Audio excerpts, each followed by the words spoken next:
Please be merciful to me. If you are kind to me, actually, Lord, you can also be kind to me. Over Salam Bhagavad Vishal, my Bhagavan Pandit, Srinivas Pandit, Narada Snapu, the ocean of mercy. There's no second here of what you're doing. Oh, Spirit of the Swami, oh, Shri Rupa Goswami, Shri Sanatana Goswami, Shri Radhanath Satya Goswami, Shri Gopal Prabhu Goswami, Shri Jiva Goswami, and Shri Radhanath Das Goswami. Oh, Lokanath Goswami, the beloved spiritual master, and I will tell you that it's also praised for your mercy. Sri Advaita Acharya, certainly it's Goswamis, please be merciful to me. And our Gods always desires to come to you. Some of an extra verse that's why there's an extra. This, the fifth one, The fifth one we don't do. Let's see, so is the fifth one here or not? It's there. Yeah, we're gonna go from 4 to 6.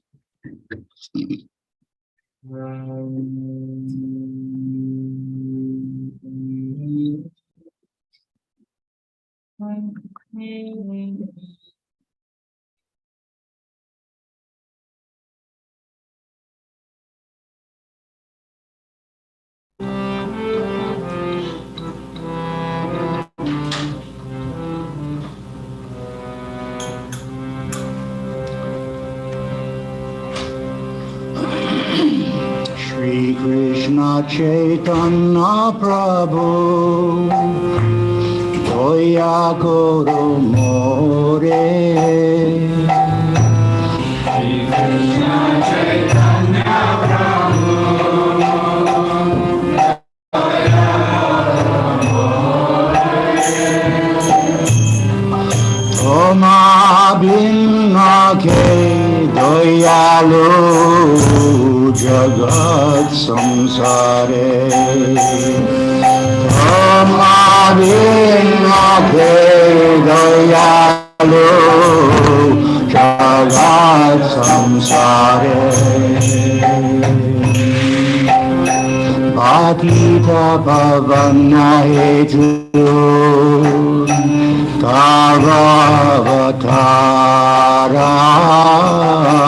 Bhatita bhavana hetu Taravatara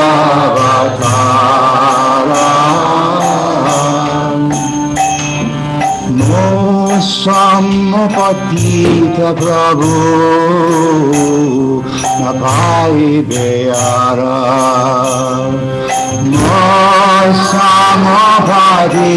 Prabhu Napai Beyara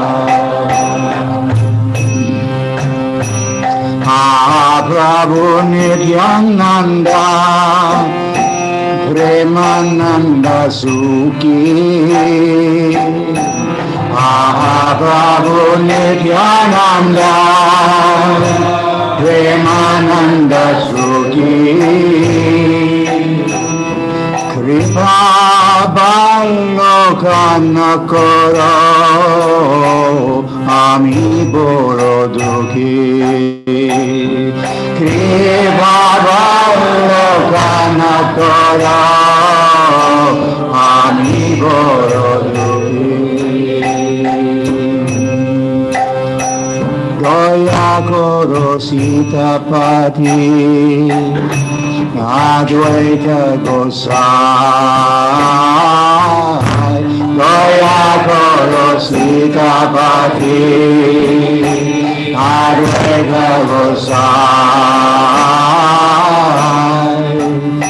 Doya Koro Sitapati Advaita Gosai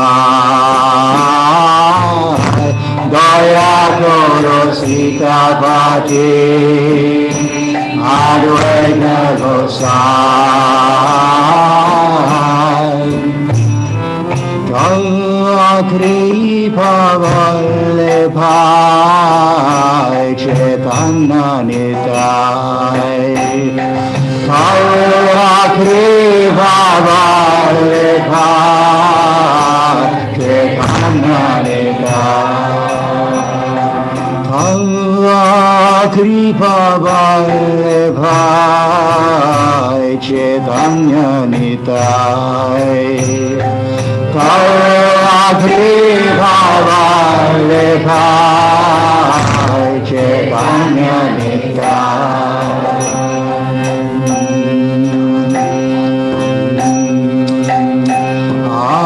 Swarup Sanatana Swarup Sanatan Rupa Raghunatha Swarup Sanatan Rupa Raghunatha Bhakta Yuga Shri Jiva Prabhu Lokanath Bhakta Yuga Shri Jiva Prabhu Lokanath Joya Koro Sri Acharya Prabhu Srinivas Joya Koro Sri Acharya Prabhu Srinivas Ramachandra Sangamage Narottamadas Ramachandra Sangamage Narottamadas Ramachandra Sangamage Narottamadas Ramachandra Sangamage Narottamadas Janatanga Thakur ki jai.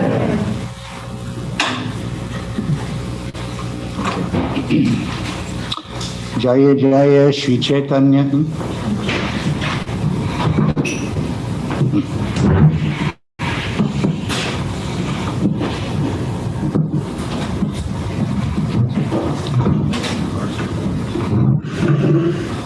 Jaya Jaya Shri Chaitanya, Jaya Nityananda. Jaya Advaita Chandra, Jaya Gaura Bhakta Vrinda. Jaya Jaya Shri Chaitanya, Jaya Nityananda.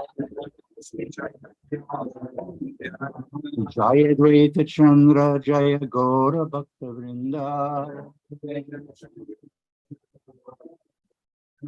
Jaya Jaya Shri Chaitanya, Jaya Nityananda. Jaya Advaita Chandra, Jaya Gaura Bhakta Vrinda.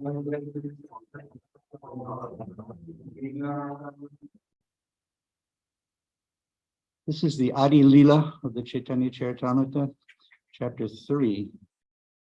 And we'll just read some verses starting from text 93. We won't read the Bengali, just English. So I'll read this time. You can follow along and listen. Whenever Sri Krishna desires to manifest his incarnation on earth, first he creates the incarnations of his respectable predecessors. Thus, respectable personalities such as father, mother, and spiritual master all take birth on earth first. Madhavendra Puri, Ishwara Puri, Srimati Shachi Mata, and Srila Jagannath Mishra all appeared with Sri Advaita Acharya. Advaita Acharya, having appeared, he found the world devoid of devotional service to Sri Krishna because people were engrossed in material affairs. Everyone was engaged in material enjoyment, whether sinfully or virtuously.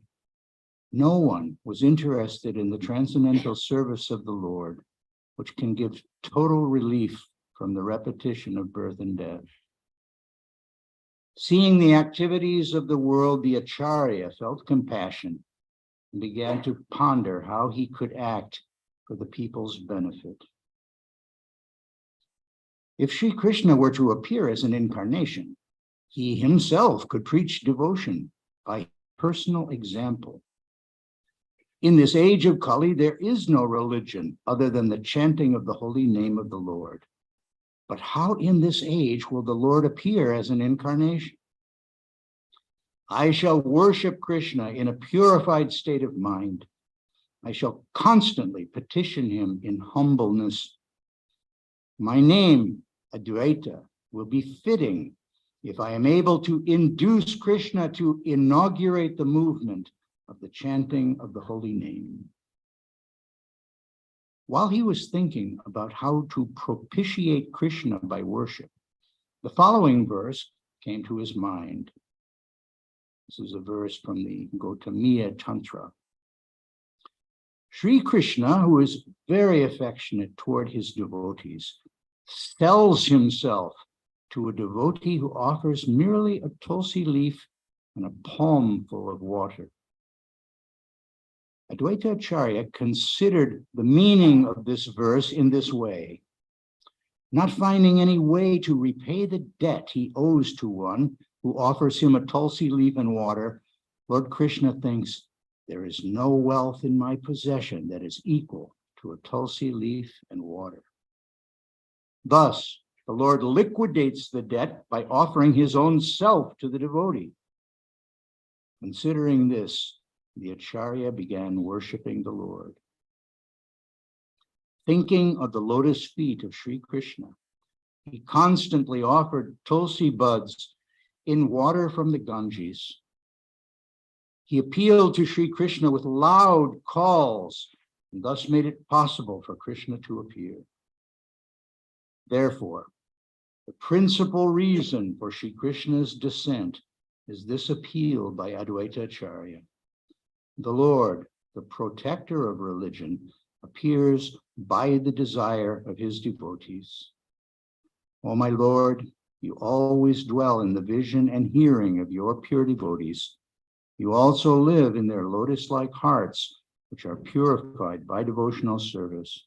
O my Lord, who are glorified by exalted prayers, you show special favor to your devotees by manifesting yourself in the eternal forms in which they welcome you. The essence of the meaning to this verse is that Lord Krishna appears in all his innumerable eternal forms because of the desires of his pure devotees.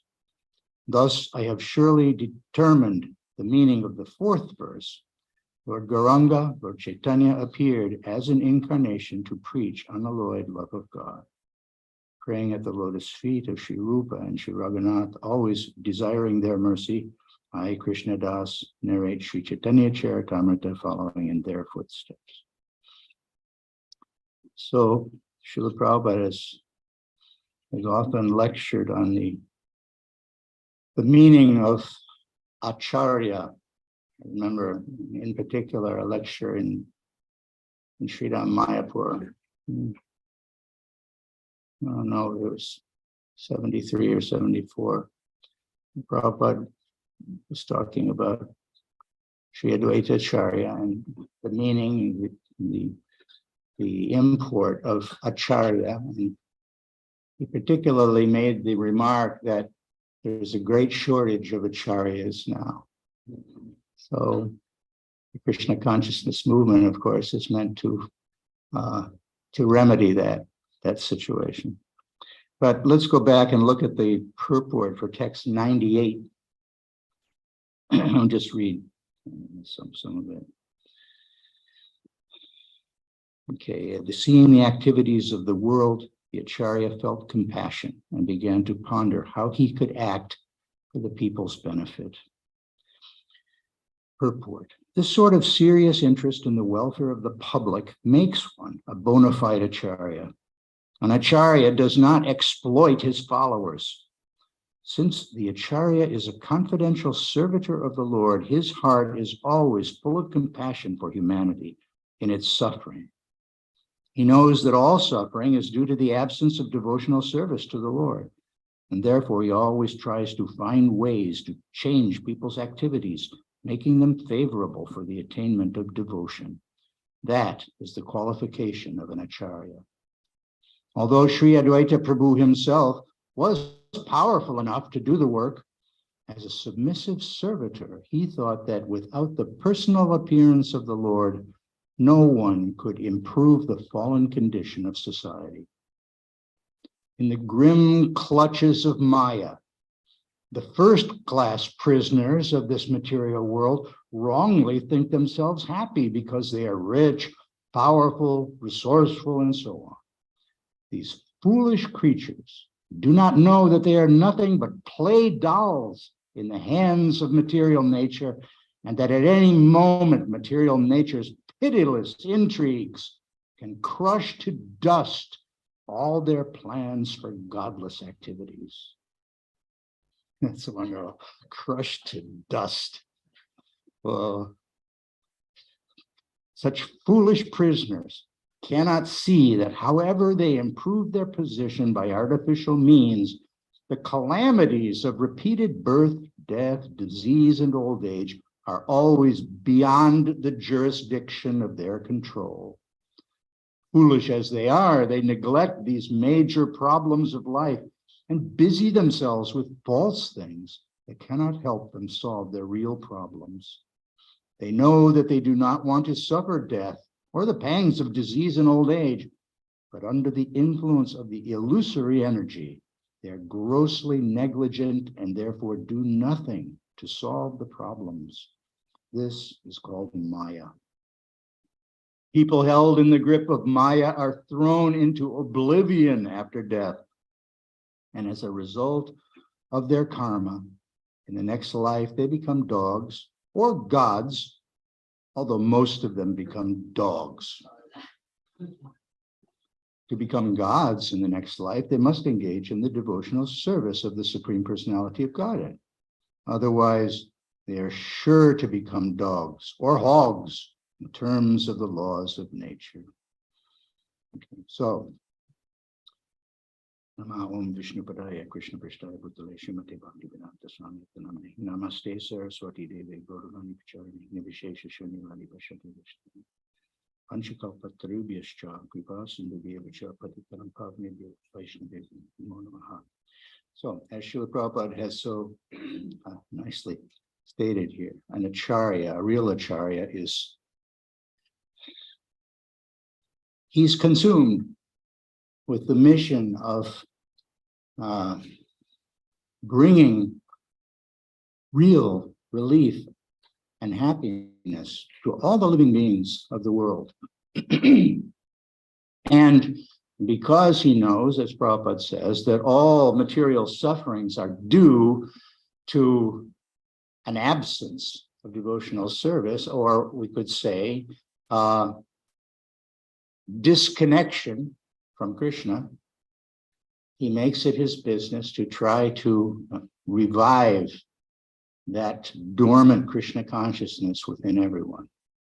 Now, as was explained here, Sri Advaita was considering the particular characteristic of the Kali Yuga. You know, in the 12th canto of Srimad Bhagavatam, there's an elaborate description of the disadvantages of the Kali Yuga, we could say. The life is short. People are always subject to all kinds of miseries.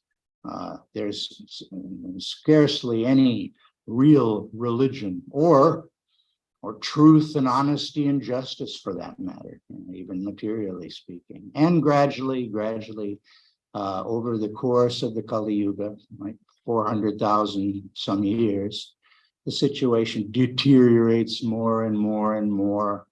The cows disappear, all the auspicious animals and plants disappear. Finally, people are reduced in stature, again in duration of life, practically to the level of animals. And they eat each other. That's their food. I eat you, you eat me. So that is coming in the Kali Yuga. But Bhagavatam says that despite this horrible, horrible age, it has one great, wonderful, magical benefit. And that is that in this age, the process of deliverance from the material world is made so simple, so easy. And that is Haranama, Haranama, Haranama eva kevalam kalo naskeva, naskeva, naskeva gatiranyata. In this age, the chanting of Hare Krishna, the chanting of the holy names of the Lord has been delivered to all of us pathetic, miserable beings.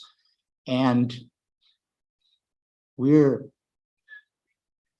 able to take advantage of the direct association of Krishna in the form of his names, and thus be delivered from all of our miseries and go back to home, back to God. This is not available in any other age. Right?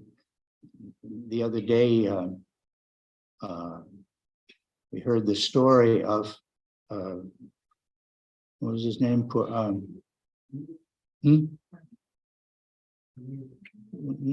We were talking about this this person who kidnapped the wife of, what was it? Yeah, anyway, this all took place in the Satya Yuga, in the so-called golden age. See, so despite the fact that these people were living in the golden age, and there was practically no vice as we know it today, still, that does not necessarily mean that they all were pure devotees of Krishna and on their way back to home, back to God. Srila Prabhupada has explained nicely in Bhagavad Gita, well, Krishna has explained it, that even the mode of goodness is entangling. Right? In his chapter, The Three Modes of Nature, he describes how that works. And Prabhupada elaborates. Educators, philosophers, other high-thinking persons, they may be engaged in welfare work and largely controlling their senses and so on and so forth. So enjoying the happiness produced by the mode of goodness. And that's the characteristic of this happiness. And because of that happiness, there's complacence. Everything's going pretty well for me. What's the urgency, right, of going anywhere else or doing anything else? So this is the problem, even in the golden age, so-called. The incentive to get out, to go back to home, back to Godhead, is not necessarily felt in the same way that we feel it now. I think all of us certainly have looked around sometimes and observing the miserable, could say hopeless situation of the world, have thought, boy, this is a bad neighborhood. I should really get out of here. Right? So that's a very good thing. The more one thinks like that, the more one can apply oneself seriously to this practice of devotional service, bhakti. And since the process is so simple, there really is no impediment. So how has this come about? Well, Sri Advaita Acharya, he's no ordinary person, first of all. Chaitanya Charitamrita makes it clear. He is Prabhu. When we see the picture of the Panchatattva, this Panchatattva is not here. Anyway, Sri Panchatattva. Okay, yeah, in the back of the room, there's Panchatattva in an informal pose in the midst of their Sankirtan activities. So Sri Chaitanya Mahaprabhu, the great Prabhu, is Sri Krishna himself, displaying the mood of Srimati Radharani.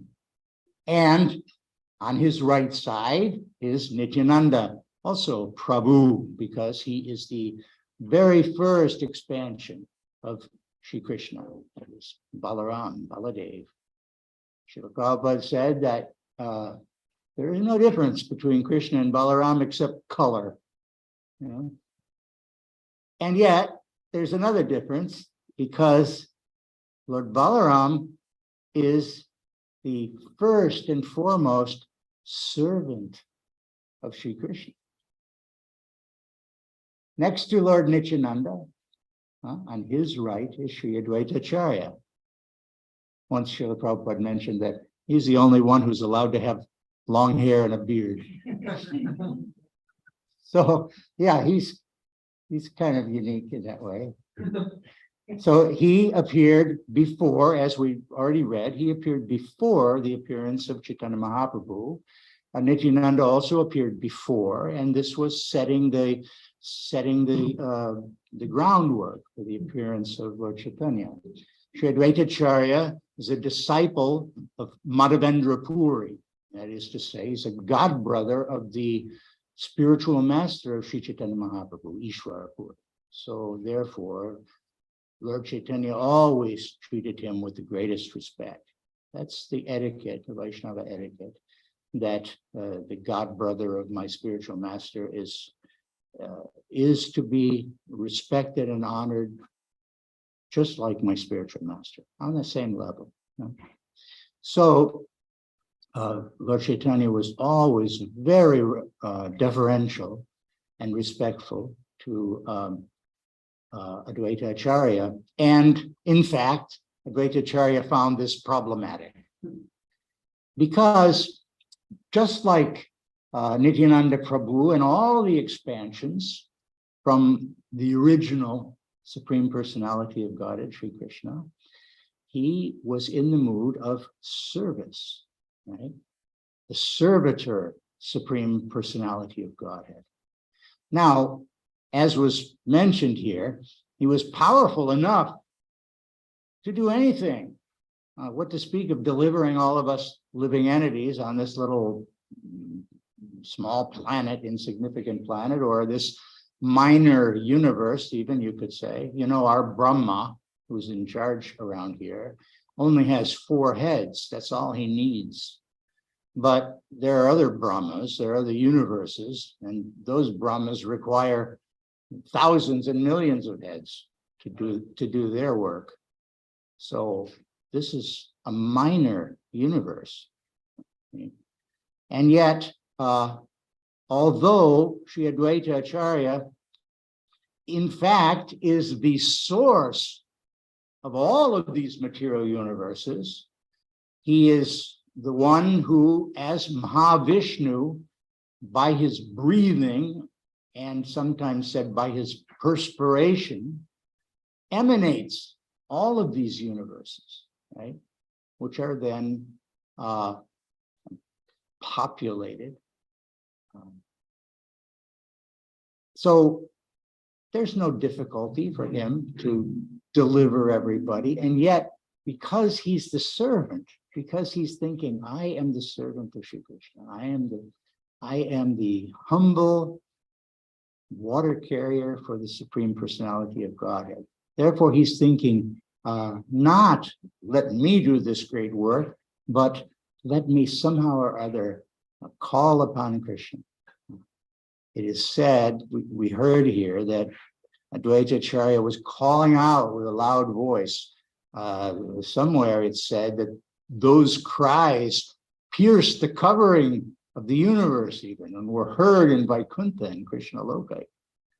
and therefore Krishna was induced to come.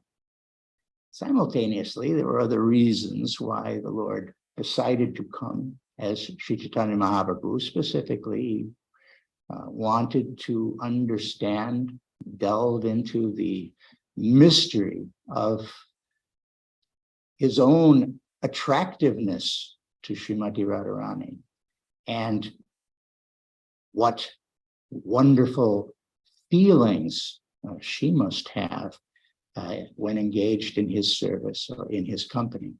So these are internal reasons for the Lord's appearance. And since Shri Gaur Punim will be coming up, of course, first the appearance of Lord Nityananda soon, and these things will be able to be discussed and considered more thoroughly.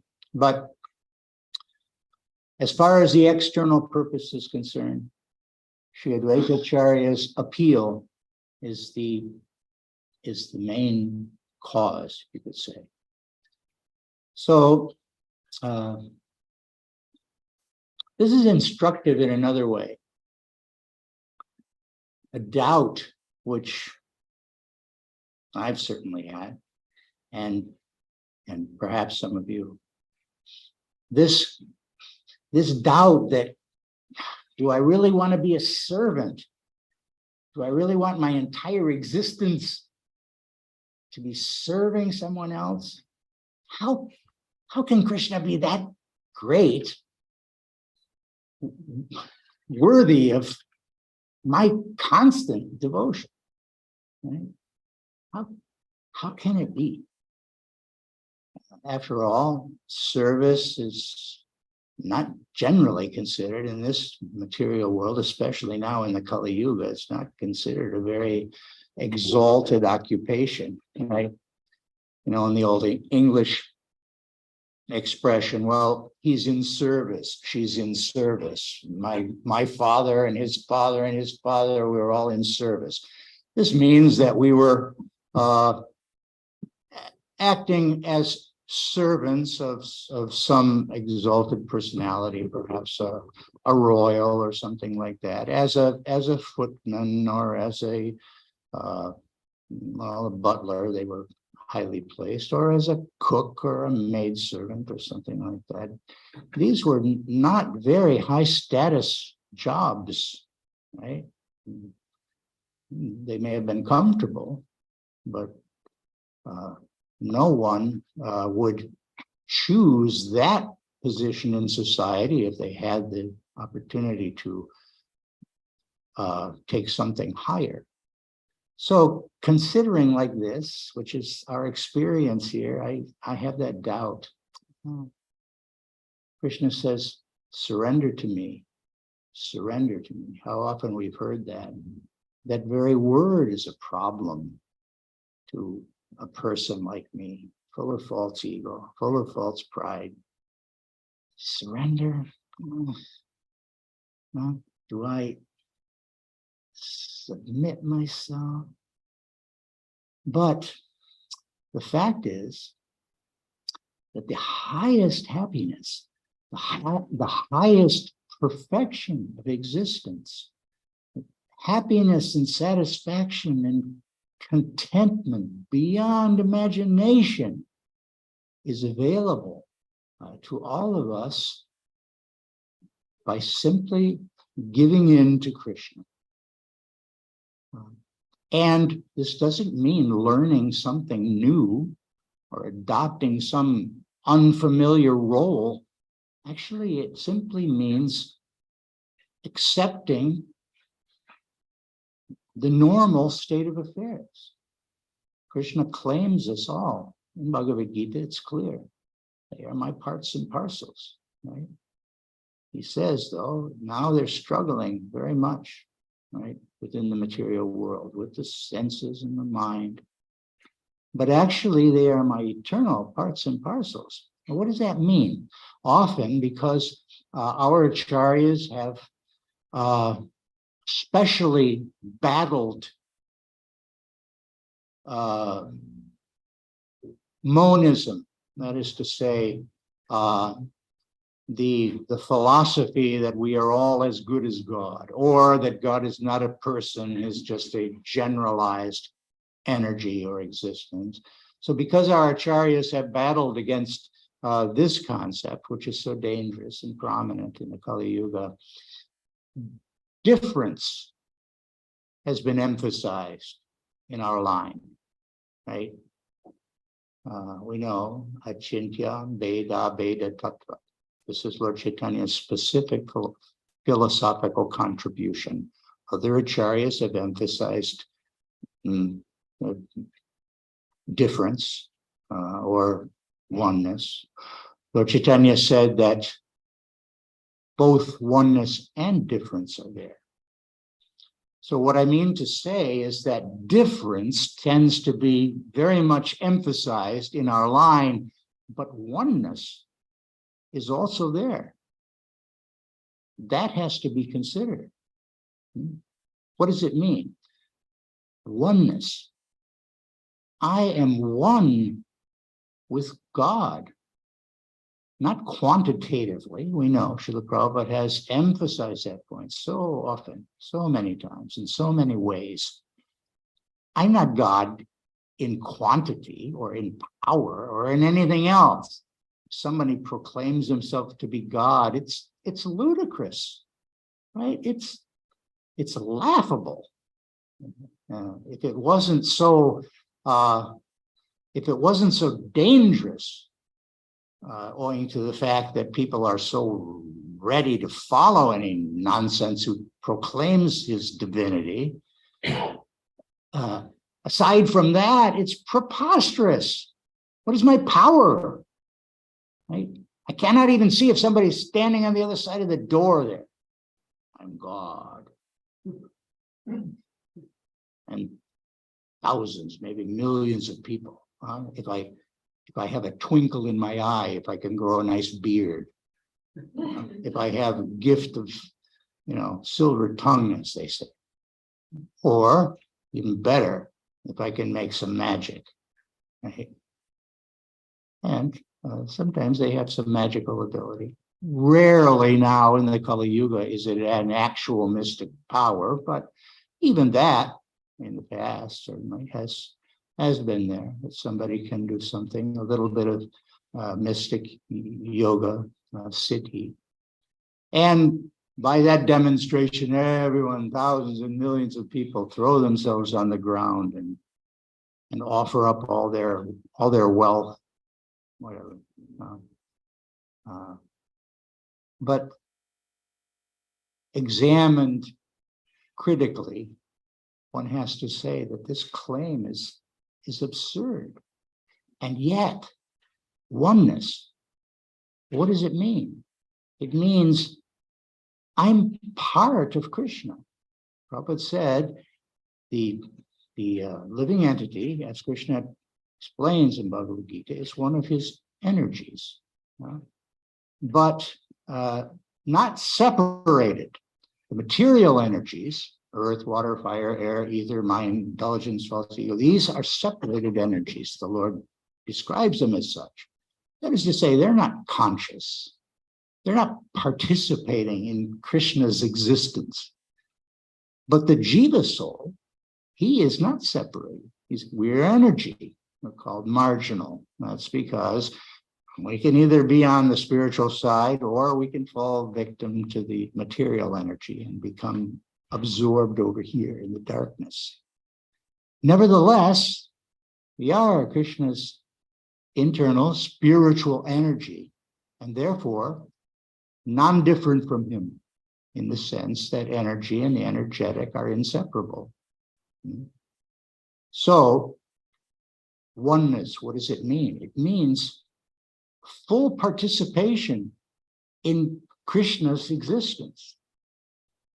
So what do we know about Krishna? Satchit Ananda Vigraha. His very form is the embodiment of eternity, knowledge, bliss, like I said, beyond imagining.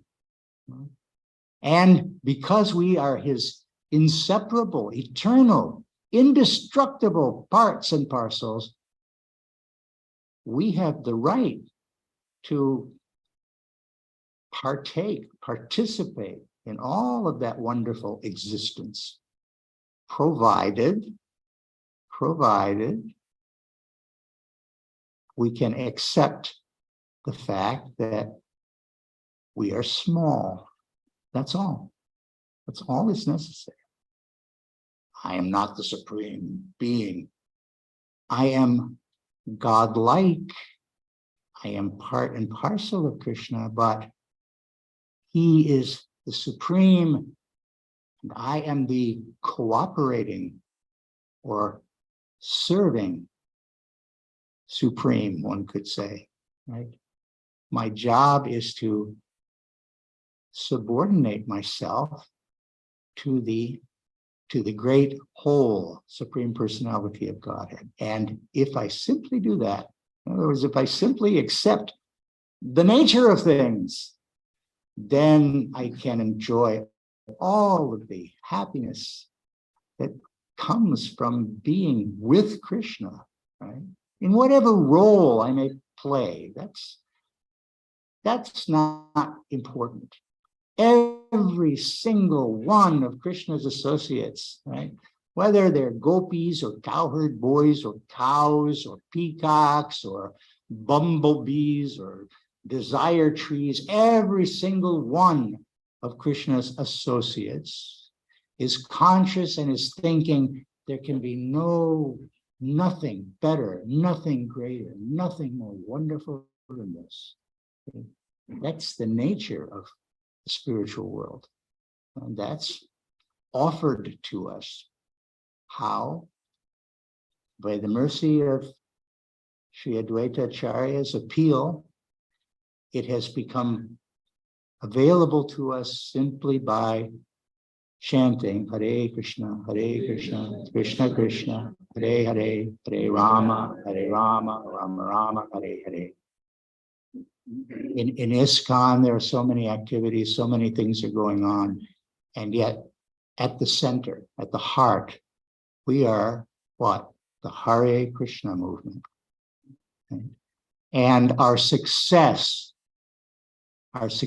wherever we are in the world, whatever the context, whatever the environment, the success of our movement will be measured by the number of chanters. The number of chanters, right?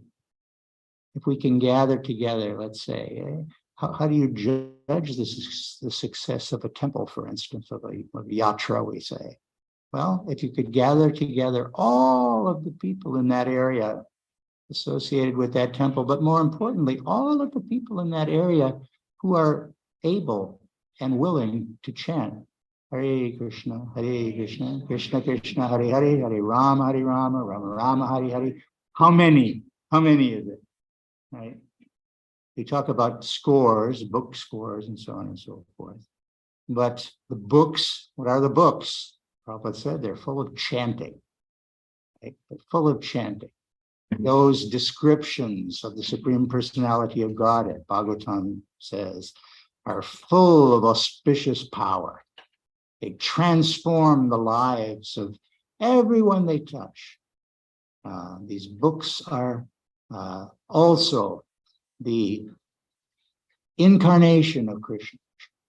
In the Shikshastra, Lord Chaitanya declares that the Supreme Personality of Godhead has invested all of his potencies in these simple holy names.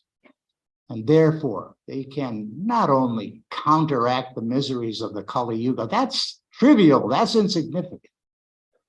The greater wonder is that they can evoke from within the heart of the living entity the dormant desire to return to Krishna, to associate with Krishna, to be part of Krishna's existence, right? As his loving servant. So from the highest to the lowest, we see in the spiritual world that mood of service. Sri Advaita Acharya, Mahavishnu, right? He's not thinking, I will do this. I am powerful. I am God, right? Advaita means what?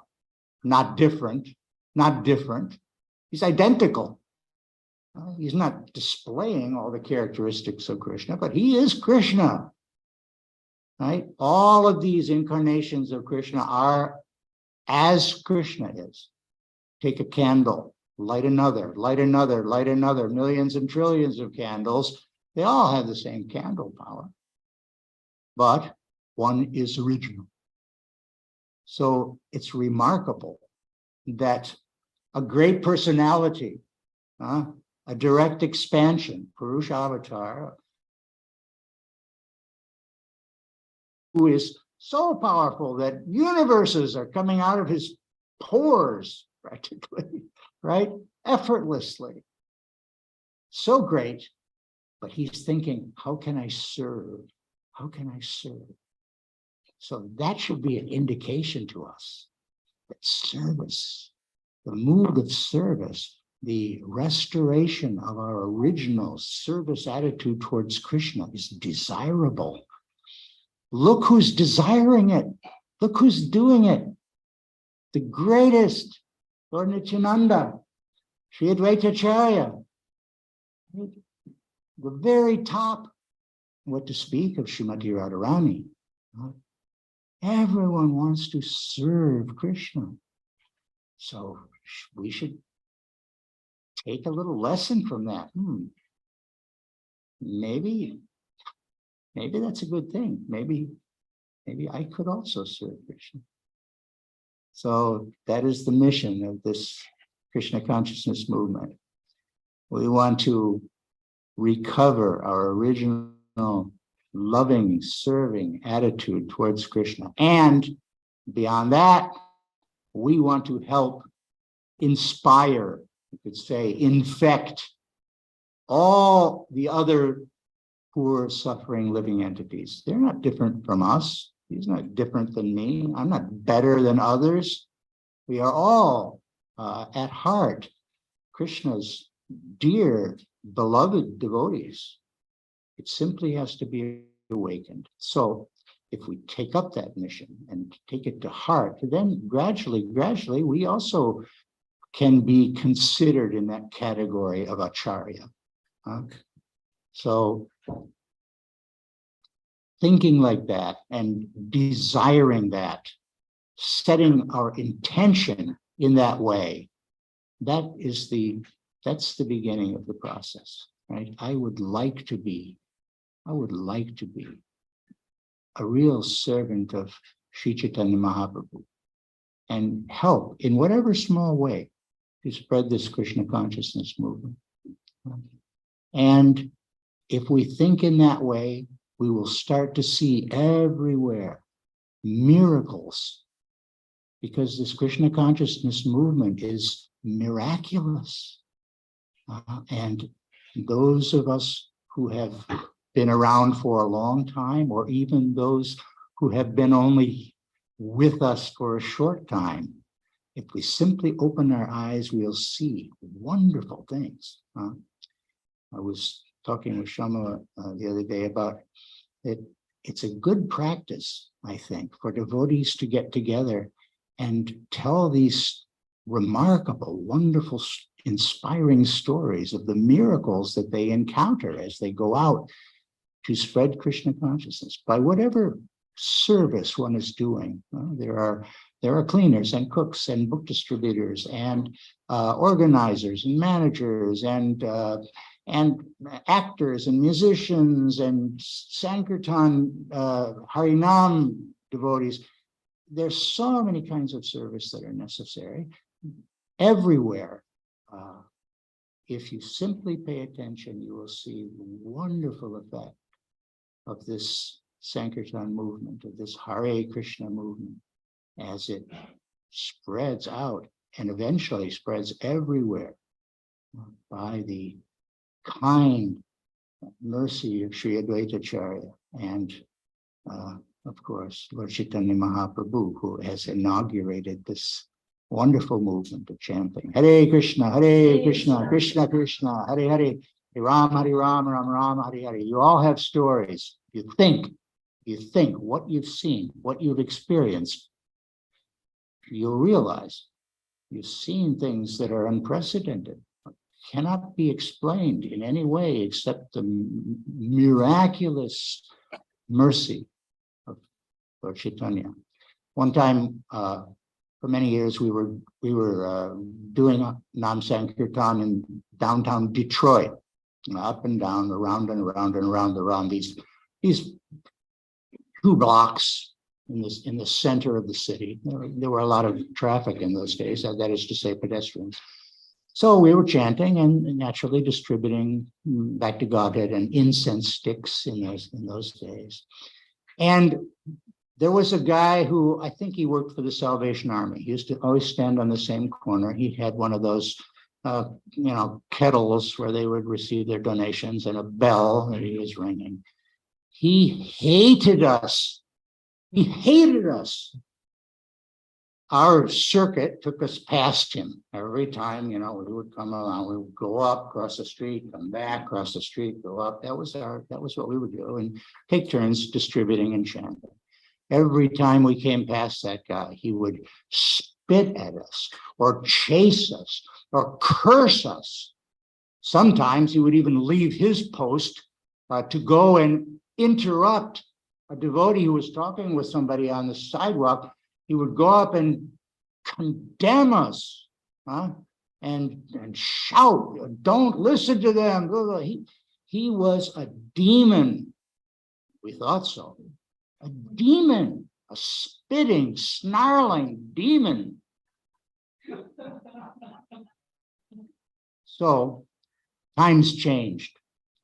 There began to be a very great emphasis on distributing the larger books, right? Not just magazines. And the downtown wasn't the best place for that. So different kinds of Sankirtan, especially book distribution, were inaugurated.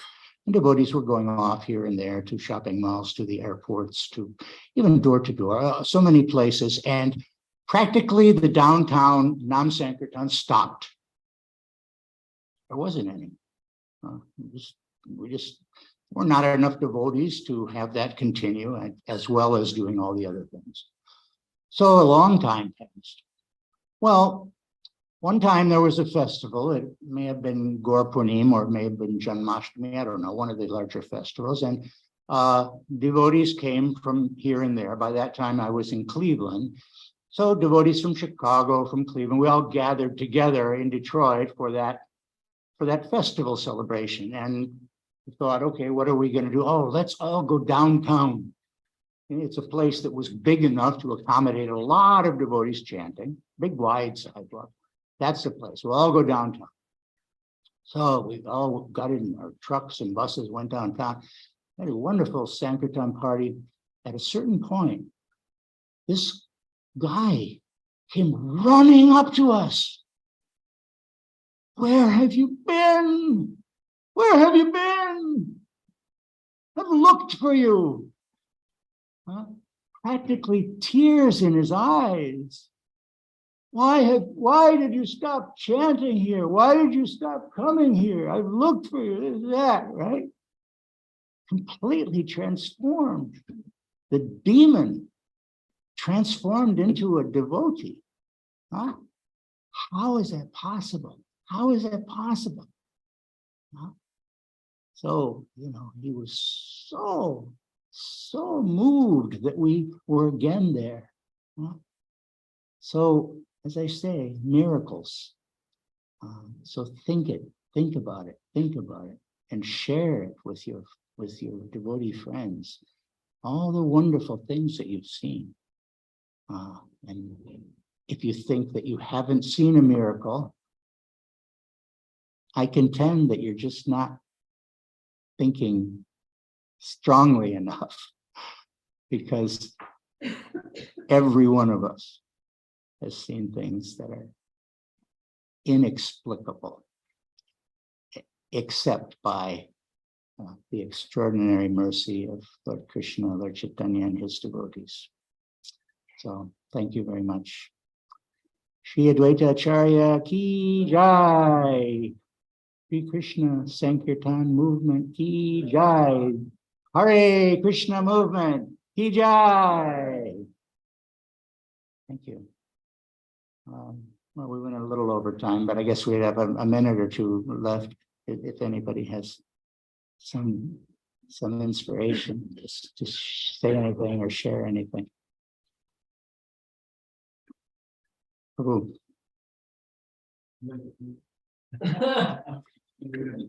Hare Krishna, thank you so much for class, bro. You mentioned the doubts that you have, and that many of us have. Certainly, I have. And you mentioned the servicemen, service ladies who, perform service for various reasons. But there's another serviceman and servicewoman that we thank them for service, like military or Navy officers. So I was just thinking one of the ways to deal with that doubt is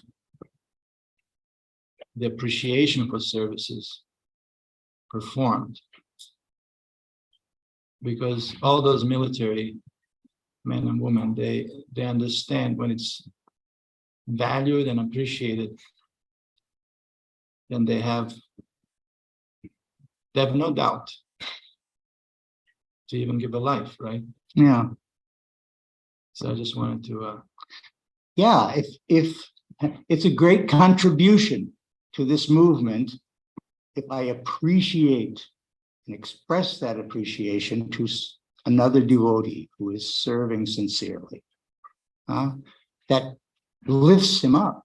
It validates his life and his intention and his efforts to serve Krishna. And it purifies my heart also. Because as Krishna has said, whoever is saying he is my servant, that's doubtful. But if he says he's the servant of my servant, then that is really my devotee. So yes, exactly. We want to be a movement of appreciation, and that starts right here, right? Not to disregard someone who's faithfully and even anonymously serving Krishna, but to notice that, to pay attention.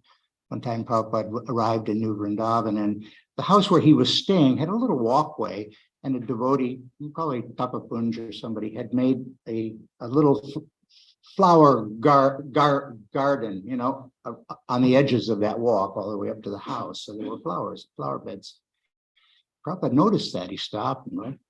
He said, "Oh, this is nice. Who has done this? Bring him to see me." See? So that is the way. That is the way. You do some service, and then the spiritual master will recognize it. And if not directly the spiritual master, the other servants of the spiritual master will recognize it. And in that way, we all get encouragement and validation and inspiration. This is the right thing. This is the positive path. I'm doing the right thing with my life. So yeah, that's a wonderful thing. Nobody should serve in, how do you say, ignominy or, total obscurity in our movement, right? Prabhu.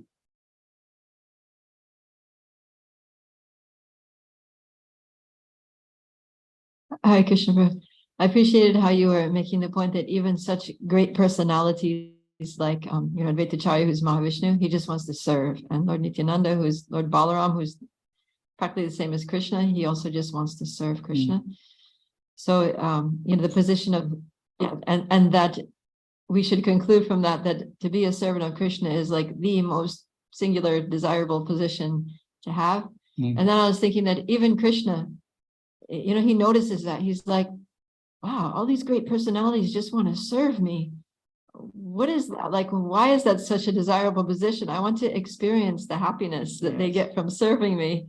And therefore he comes as Lord Chaitanya just to experience what it's like to serve him, because he's the only person who can feel that, himself. Yeah, you see that, And then that circular relationship between the external reason and the internal reason, And then like when we see that, I mean, the ecstasy that Lord Chaitanya as the servant of Krishna, as a servant of Krishna feels, it's like way more than you ever, you know, when you read Krishna book, you don't see like Krishna's like passing out in ecstasy, that he's going mad, that he's like his limbs are becoming dislocated due to ecstatic emotion. But when he's in the position of the servant, then it's like next level happiness. Yeah.